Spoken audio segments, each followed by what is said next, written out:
competition and video games have always been something that go hand in hand, because for some people, it's not just enough to be good at a game. They want to know who the best player in the business is, and TF2 jump maps are unsurprisingly no different. Over the years, rocket jumping has become a flourishing speedrun game that lives inside of our favourite little class-based shooter, Team Fortress 2, with people competing to be the fastest player there is and to reach the top spot on the global leaderboards. And TF2 is a 16-year-old game by now, so the skill level of players has transcended what people first believed to be possible. And since jump maps are made entirely by the community that plays them, people making obscenely hard jump maps is a tale as old as time. And as player skill has increased over the years, so has the intense difficulty of the hardest maps in the game. So today, I want to take you on a tour of the hardest maps in rocket jumping history. And to kick things off, we're going to travel all the way back in time to the prehistoric era of 2008, where we take a look at what's possibly the strangest map on the entire list.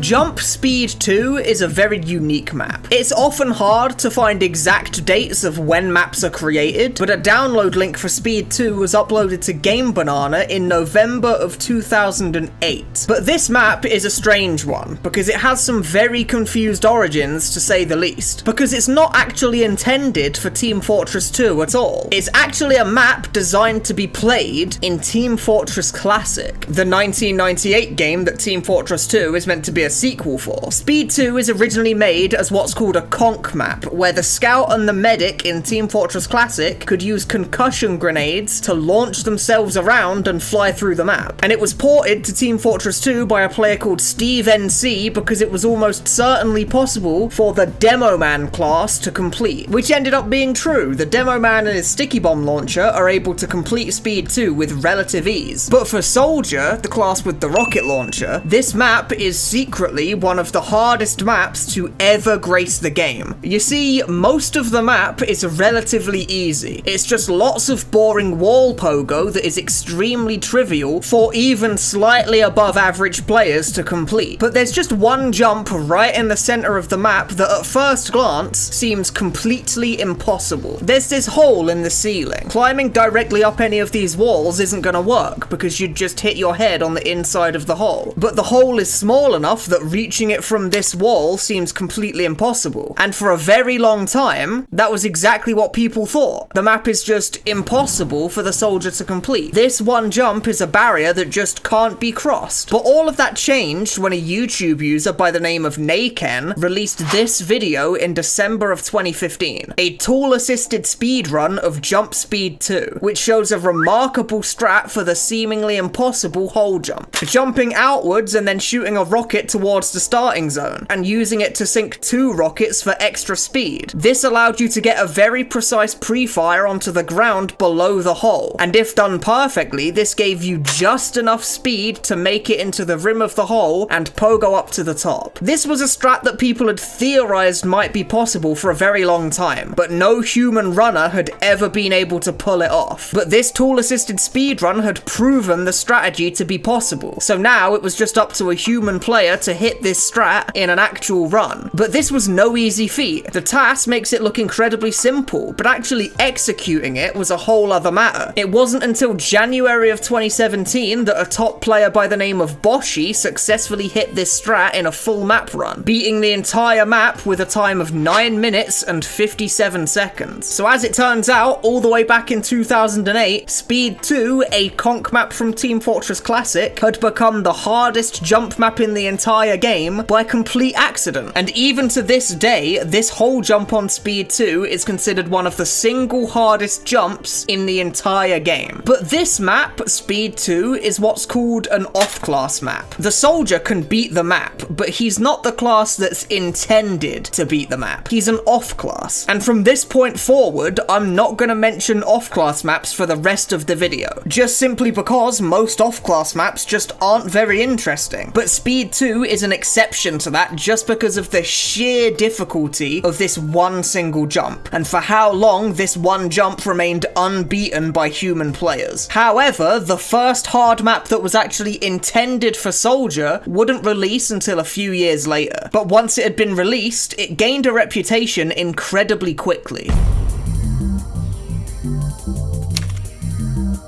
In April of 2010, a video titled "The Hardest Soldier Map, Jump Little Man" was dropped onto YouTube. It was a map showcase of a new map that wasn't just considered hard, it was actually boasting about being the hardest map in the game. And at the time, it really did meet those expectations. The map had 4 courses. The first 2 courses are designed to be beginner friendly, and then the last 2 courses are supposed to be harder versions of those first 2 courses. The third and fourth course do have some tricky jumps, like this edge bug jump here, where you'd have to catch your player model on the very edge of this little corner to send yourself forwards to reach the end. Or these long wall pogo segments throughout the map, where you have to slowly maintain your speed with precise rocket placement up and down these walls. And then there's this huge difficulty spike on the final jump of the map, with this precise pre-fire where you sink 2 rockets on the flat and 2 rockets on the slope to launch yourself into the sky. But there's sort of an elephant in the room that I need to address here, because Jump Little Man, over time, has become a little bit of a meme. Because by today's standards, all of this is considered mostly trivial for a top runner, or even an above average runner, and it's been this way for almost a decade now. But the fact that it says "The Hardest Soldier Map!" in the title of the showcase just sort of makes people laugh. In modern jumping, we measure the difficulty of a map using a tier system. Tier 1 maps are the easiest maps there are, and tier 6 maps are supposed to be the hardest maps there are. Although this tier system does have some pretty major issues, but we'll get to that a little bit later. So in 2010, most of the jumps in course 3 and 4 were considered intensely difficult, but by today's standards, most of this stuff is considered tier 4 at most, with the final jump in the map being the only jump that crosses over into tier 5 territory. But it's not even close to being considered hard enough to fit into the hardest tier of tier 6. For the time period, this map was revolutionary. So many ideas that are exceptionally commonplace in modern mid to higher tier maps were pioneered in part by Jump Little Man, and most of its jumps hold up pretty well to this day, which really cannot be said for the majority of maps that are as old as this one. But for our next map, we need to take another 2-year step into the future, to another map that was just as revolutionary as the last.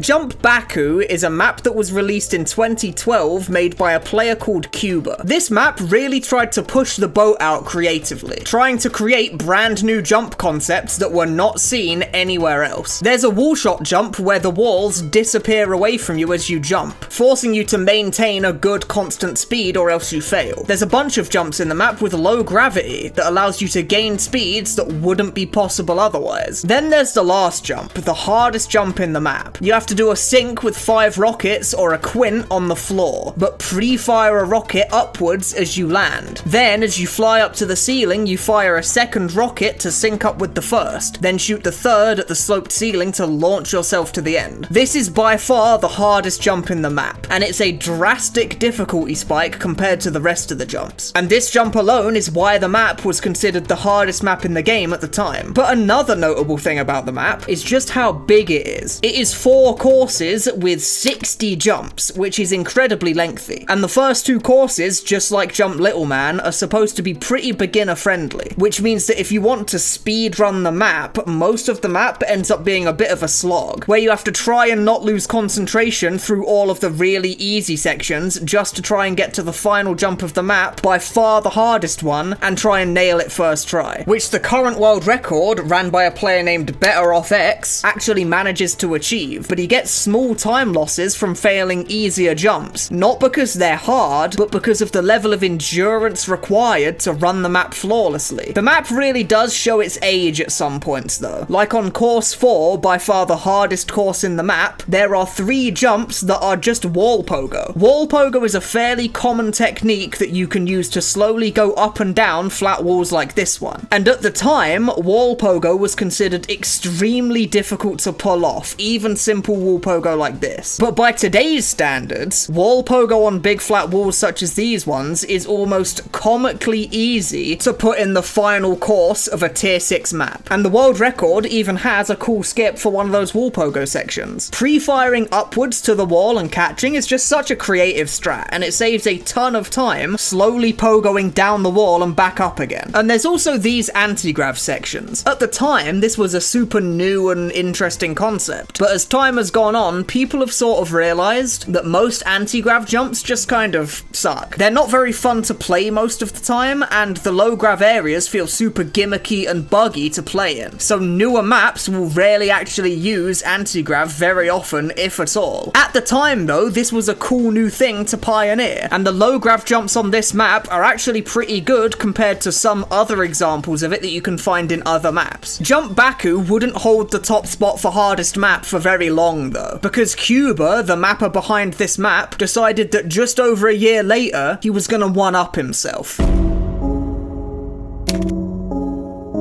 Jump Sink is exactly what it sounds like. It's a map that consists entirely of sinks, where you fire rockets as you travel to then sink multiple rockets to hit the ground at once, letting you gain massive amounts of speed. This map is just a ton of sinks all in a row. This map, just like the last, is also very long. There's not as many individual jumps as there were on Baku, there's only 26 jumps, but each jump can take a very long time to beat. The world record is almost 10 minutes long, whilst beating the entire map flawlessly and hitting good speedrun strats. This map is difficult mostly because it requires a very high level of consistency. There are a bunch of jumps in the map that are just lots of sinks all in a row, and if you fail just one of them, you lose. 10 doubles in a row, 10 triples in a row, and then the final jump is just 10 quints in a row. You need a near perfect bundle of rockets for every single quint 10 times in a row, and if you fail any one of these 10 quints in a row, you have to start over. Some people would argue that this map isn't actually as hard as Jump Baku, the map we just talked about earlier, because the actual tech you're doing is much easier to execute than the hardest jump on Baku is, with this crazy upwards pre-fire. But on the other hand, the map requiring such a high level of consistency means that beating the whole map flawlessly felt next to impossible. Nowadays, I think most people would probably say that Baku Last is harder, but at the time, all the way back in 2013, this was a pretty tough debate to settle. But to add to the difficulty, there are also certain jumps in the map that require more than just good consistency. There's actually one jump in the map that requires a perfect quint to complete. If you didn't know, there's actually a maximum velocity that you can travel at in Team Fortress 2. It's 3,500 hammer units per second, which if you wanted to know, looks like this.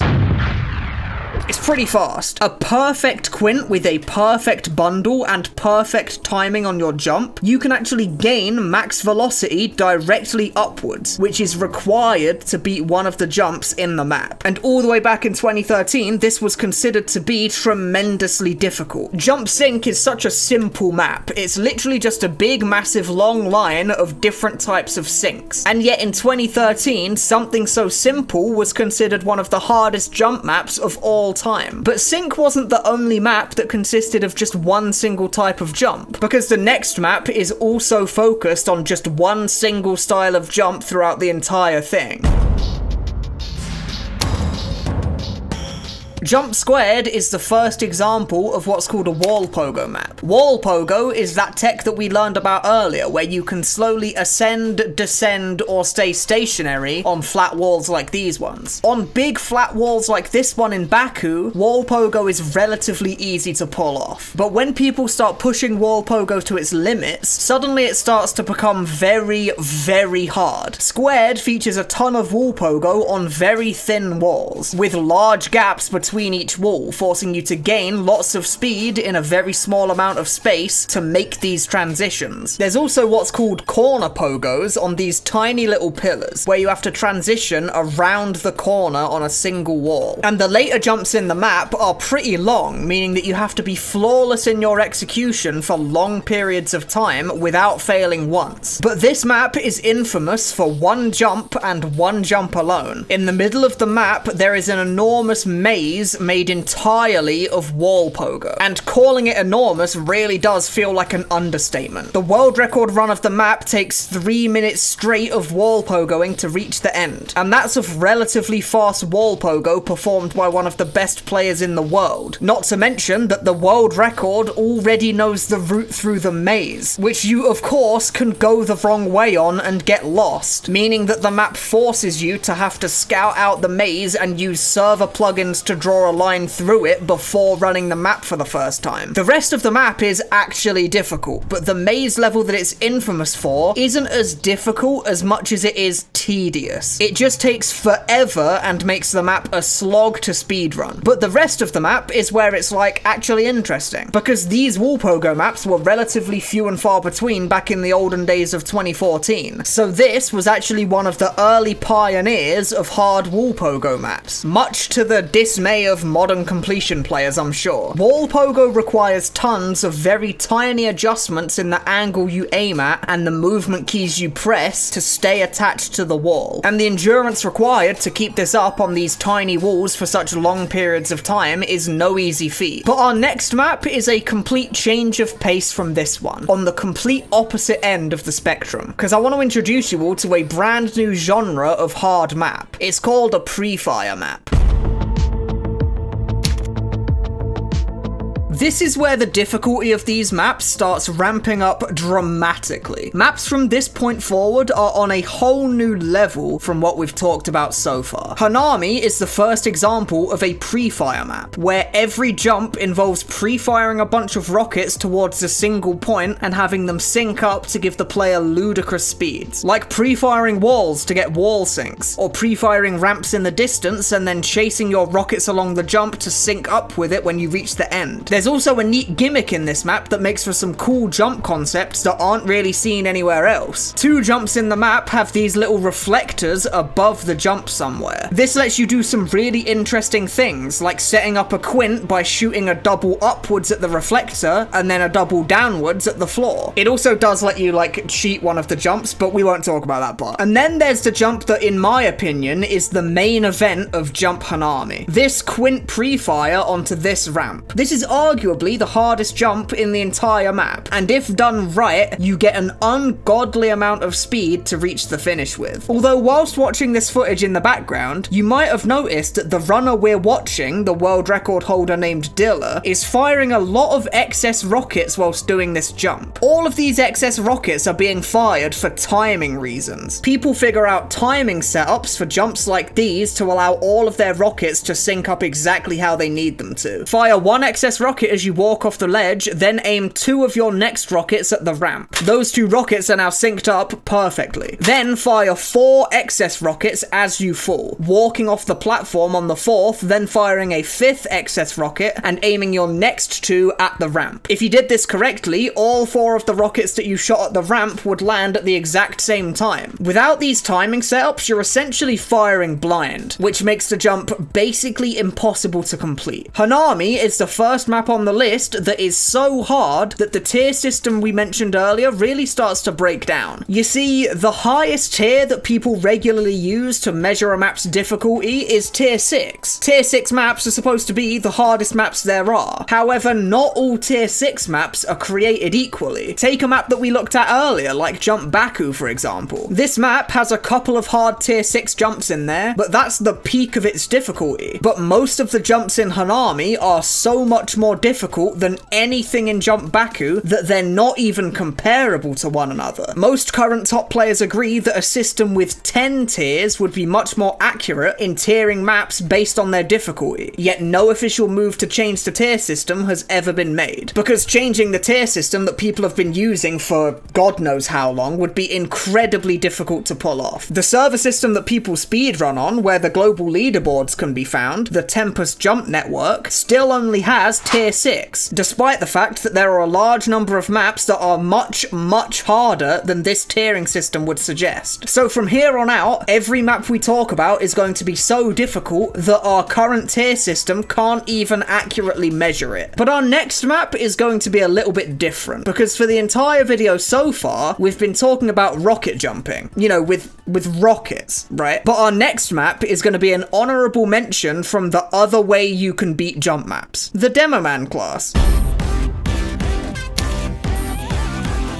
This is where we have to introduce the Demo Man. The Demo's sticky bomb launcher allows him to place little mines on the ground that he can then detonate whenever he wants. And you can use these explosions to launch yourself around just like with rocket jumping. Jump When is one of the hardest demo maps there is, and a big part of this difficulty is in its length. This is the longest map we've talked about so far, by a long shot. It is 10 courses, each with 10 levels, making 100 individual jumps to complete in a row if you want to set a full map runtime. And individual jumps can also be very long themselves, like the very first jump in course 10 that is literally just very easy pogo sections going around in a big loop for 6 entire unbroken minutes straight. But this, despite its length, is one of the easiest jumps in the entire map. If we want to talk about the harder jumps, we have to go to course 9 and 10. Most of the jumps in course 9 and 10 are incredibly hard, and most of the jumps themselves also take minutes to complete flawlessly, like the final jump of course 9, where you have to pogo on a slanted wall through incredibly narrow gaps. The shapes of these walls might look random, but you're actually pogoing across text that reads out the word Zyke. Zyke being the name of a player that the map maker is friends with. And when this map was added to Tempus, the servers where everyone speedruns jump maps on the global leaderboards, this map was actually considered so hard that the admins actually nerfed some of the jumps to make them easier. They added these little green boxes that launched you when you touched them to skip parts of the jump. Level 3 on course 10 was nerfed for sheer difficulty alone, and level 7 on course 10 had some air pogo sections removed. And the difficulty combined with the length gives you a map that only has 10 completions on all of Tempus, one of which was from a player called Htwo, a player that wiped his times from the leaderboard, so his times are no longer visible. Htwo once held the world record speedrun on this map with a time of 1 hour and 58 minutes, which is an insanely long time for a world record speedrun of any jump map. But Jump When's reputation isn't only because of its difficulty, it also has a reputation for being a bit of a joke.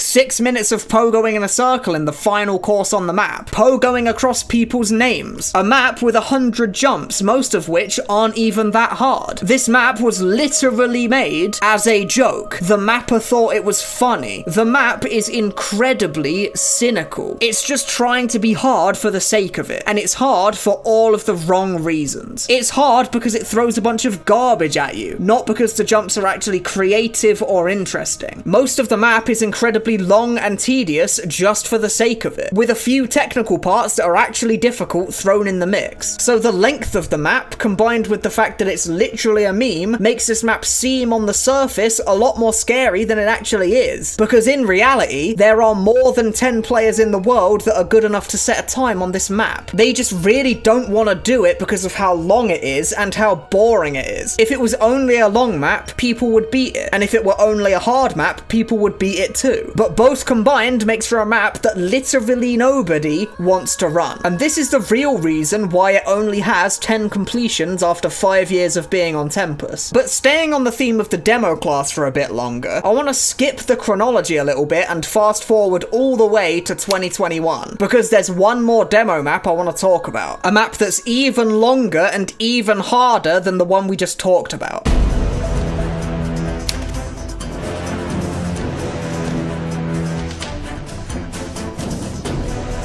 This map is like Jump When's scarier older brother. It has everything When has, but is much harder in basically every way. And it keeps the naming convention of being called something that's hard to say in a sentence without sounding really stupid. It has the pogoing across people's names, except these jumps are even more precise, with crazy transitions from wall to wall. It has the crazy long jumps that take 6 minutes of perfect endurance to complete, but this map's endurance levels are also exceptional exceptionally difficult. And the map is incredibly long. Jump when is 100 jumps long, but jump the is 101, which honestly is probably just one-upmanship at this point. The step up in difficulty from the last map here cannot be overstated. Jump when cannot even compare to the difficulty that this map brings to the table. This map, which released in 2021, is so difficult that it could very easily be argued to be the hardest map in the entire game. There are a lot of very difficult jumps, so many that naming just the most notable would take way too long, so I'll just try and name a few. There's the heavily slanted pogoing across the word Rearo Trains. Rearo Trains being yet another username of another jumper, which takes 6 minutes to complete flawlessly and has some of the craziest transitions in the entire game. Pogoing on slanted walls like this is significantly more precise than it looks, and the steeper the slant is, the more precise it becomes. Keeping this up for such a long time and being able to transition from one slanted wall to another requires complete mastery over your movement. There's also this absolutely insane transition on jump 8 of course 10. And of course, who could forget the cone? Incredibly steep slanted pogo across a big cone that you have to descend all the way to the bottom of, then all the way back up to the top without failing. This map is still relatively cynical for a lot of the same reasons that jump when is cynical. Like, there are multiple courses that are literally just tier 3 pogo sections that take 5 minutes to beat, whilst the 8th and 10th course have some of the hardest individual jumps ever created. There's no doubt about it that this map would probably be objectively better if it was shorter, because most of the map is filler that's just there for no reason. The only reason I can think of that this stuff is here is so that it can keep up with tradition. There are quite a large number of demo pogo maps that are incredibly long for practically no reason, and I guess this map just wants to live up to that tradition. It's like it wants to be a spiritual successor to Jump When, which is a map that's literally made as a joke, because the hard parts of Jump The are actually incredibly interesting, and if the harder courses were condensed down into 1 or 2 smaller maps, instead of just being tacked onto the end of literal hours of filler levels, then maybe it'd incentivize more players to learn how to do all of the crazy difficult techs that are required to beat this map. But instead, it ends up being much too intimidating for anyone to even try. And if you ask me, it's intimidating for a lot of the wrong reasons. This map's incredible length combined with its sheer difficulty creates a map that has only ever been beaten by 2 people in the history of the entire game. The length really doesn't help this fact, but even if the map were a lot shorter, the sheer difficulty alone would have probably left this map with less than a dozen completions, only being beatable by the best players in the world. But now I want to go back to talking about rocket jumping, the soldier class. And to do that, we need to rewind back in time a little bit, back in time to 2018, when there was a mapper cooking up some of the hardest wall pogo that they could possibly come up with.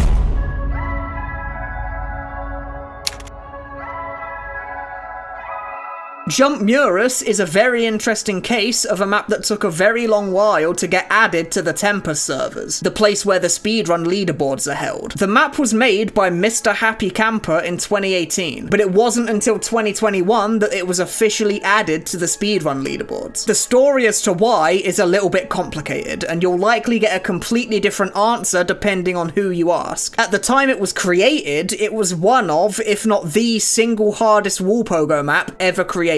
But by the time it was added to the speedrun servers in 2021, there were a couple of other contenders for the top spot in terms of difficulty. But even in 2021, it took a good few months before Jump Murus would ever see its first completion, first toppled by a player named Riot, with a time of 37 minutes. Jump Murus is a wall pogo map known for its huge transitions between walls, and for the large gaps left in the walls that the player has to descend down. Many of these huge transitions require tons of speed to cross, with not very much space to gain that speed. Other transitions forced a player to have to fall a long distance downwards before catching on the wall, which gives the player a ton of downward speed. Keeping your speed and position under control whilst falling this fast is exceptionally difficult, and requires near perfect precision in where your rockets are placed. And if you fail just a single rocket, you'll plummet to the bottom of the wall and fail. There's also jumps that limit the number of rockets that you're able to use, forcing you to travel as fast as possible. Like this opening section on the 10th jump. These markers on the ground are your ammo regen. You have to use 4 or less rockets to travel from one regen marker to the next, so you have to maintain perfect speed across these walls whilst also having perfect height control to avoid bumping on the vertical fences from above or below. After passing the limited regen section, the player has to perfectly control their descent downwards while transitioning between these walls without falling to make it to the end. And then we reach jump 11, the final jump and the hardest jump in the map by far. It's an enormous tower full of crazy wall transitions and enormous gaps that force you into almost a free fall. The very first wall at the start of the jump is very far below the starting zone, forcing you to instantly fall a great distance before barely being able to catch on this wall and control your descent. And most of the following walls also have these enormous gaps in them, forcing you to travel at the maximum possible speed downwards while still controlling it all the way down. This not only requires incredible precision, but also incredible endurance. By the time this map was added to the speedrun leaderboards, there were quite a few players that could beat it. It was incredibly hard, but doable for a decent number of the top players. But when the map was first created, there was maybe only 2 or 3 players tops that could have even had a chance at beating the map. And at the time of writing, this map only has 32 completions, which is very low. Since the first ever completion of this map, the world record has been grinded down to a staggering 7 minutes and 4 seconds by a player named Cygnus. This map is another huge difficulty milestone. The difference between the hardest wall pogo map in 2014 of Jump Squared and the hardest wall pogo map in 2018 of Jump Murus is unimaginably large. So now, let's make another comparison. The hardest pre-fire map in 2016 was Jump Hanami. So what does the hardest pre-fire map look like 4 years later in 2020?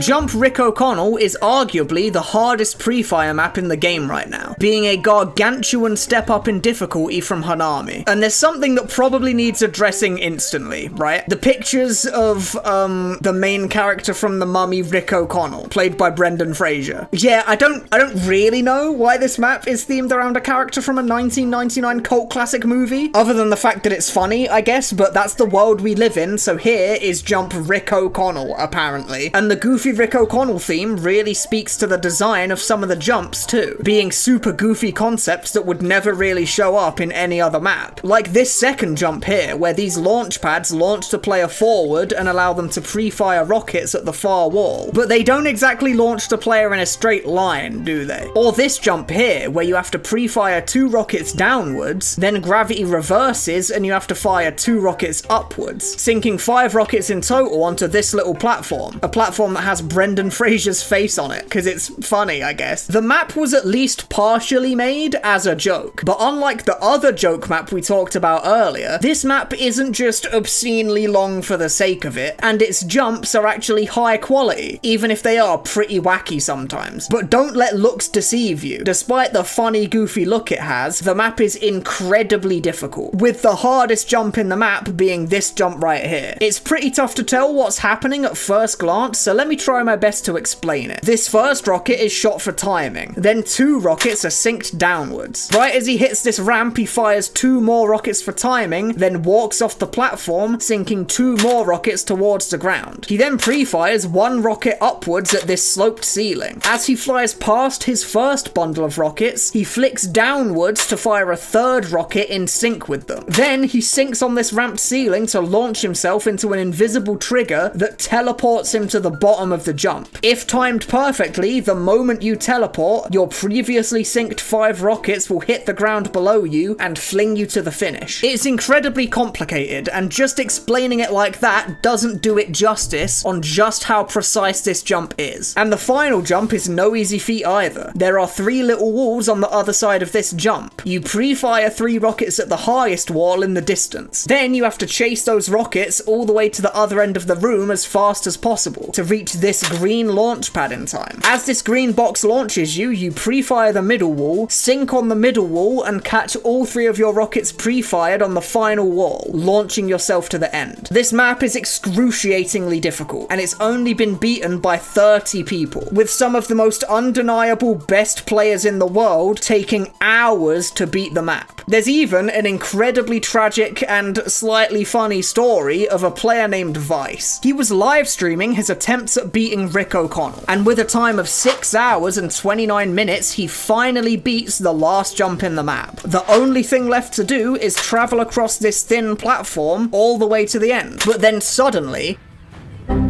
What? I crashed! I crashed! What? I crashed! His game crashed. I crashed! I crashed! No way, I crashed! His game crashed. Stop laughing, guys. It's not funny. Don't laugh. No way, bro. Oh, and also, this happened 8 months ago by now, and Vice still doesn't have a time on Rick O'Connell. There's actually no way!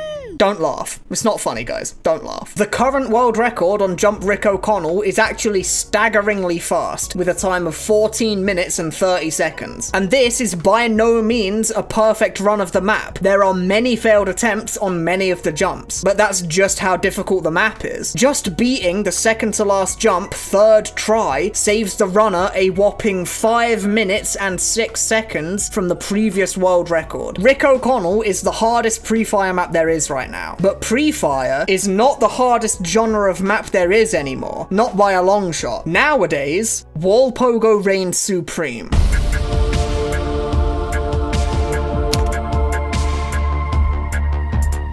Jump Attached 3 is the 3rd in the series of really difficult wall pogo maps, and this is about as hard as maps come. It's a map with 4 courses, each with 8 individual jumps. The first 2 courses are hard, but they're like regular levels of hard, types of hard that we've already covered talking about other maps in the video. But in the second half of the 3rd course, and in the final course, the difficulty reaches whole new heights, and singling out one jump in particular as the hardest becomes basically impossible when you reach this level of difficulty. Just for context, the white walls are the parts that you can shoot, and anything grey is stuff that you can't shoot. There's these 180 turns around thick corners, requiring tons of speed and perfect strafing to be able to catch on the other side. There's this funky wall transition here, transitioning from one inside wall to a distant outside wall. Or this pretty wacky jump where every time you shoot a wall, it gets further away from you, which is deceptively hard to keep up with. There's these pillars that you can only shoot on certain sides that require tons of speed and perfect control to be able to catch on. Pretty much every single jump in the final course could be considered the hardest jump in the entire map, up there with some of the hardest single jumps in the entire game. And one of the more infamous jumps is the final jump. You have to descend down this central pillar, but you can only shoot one side of the pillar at a time. And every time you shoot one side of the pillar, the side you're able to shoot will move, forcing you to constantly spin around the pillar. You then have to reach the bottom of the pillar and make this huge transition backwards onto one of these tiny walls. The central pillar forcing you to spin means that you have no time whatsoever to get your bearings before making this transition. You just have to go for it. This map is arguably the hardest map in the game right now, and because of that, it only has 9 completions globally. Only 9 players in the world are able to complete this map and set a time on the leaderboard. The current world record on the map is a time of 25 minutes and 33 seconds by a player called SX86. This world record is incredibly impressive for a map so tremendously difficult, but you can see the staggering improvement in the top players' skill levels over time in these other maps that people have been making across the years. So there's no doubt in my mind that this map's world record will get whittled down even further, just the same as other crazy difficult maps have been in the past. But this is the end of the list so far, a story spanning across 16 years of TF2 history, and the increase in difficulty measured here is absolutely staggering to say the least. And I personally can't wait to see what other complete horrors the jump community manages to create next. Before I end this video, I want to add a sort of disclaimer just at the end to clarify some things. Firstly, there are many maps that could be considered the hardest in the game across certain time periods, and there's just too many to mention all of them. So I tried to select just the best and most interesting ones to talk about based on a ton of research and asking for feedback from certain community members. Second of all is the Demo Man class exists, I think, and there are a lot of maps that I could have mentioned for Demo Man that went completely unmentioned. I threw a couple of honorable mentions for Demo Man in there, but I wanted to make the video mostly be focused on Soldier maps, because Soldier is the most popular class to jump with, and also talking about both classes would have made this video even longer than it already is. And last of all is that there are maps out there that are very, very hard, potentially way harder than anything we've mentioned today, and the reason I didn't mention them is because they're not on the Tempest servers. The Tempest servers are where the official leaderboards are, and it's where everyone worth their salt plays TF2 jump maps. And if a map isn't on Tempest, then it's safe to say that literally nobody ever plays the map, not online or offline. So even though there are maps that might be arguably harder than these ones, they're not exactly worth mentioning if nobody plays them. But with all that being said, here's our very long trip down memory lane coming to an end. 16 years of maps that pushed the limits of what people thought was even possible. And I personally can't wait to see what map makers decide to come up with next. Thanks for watching.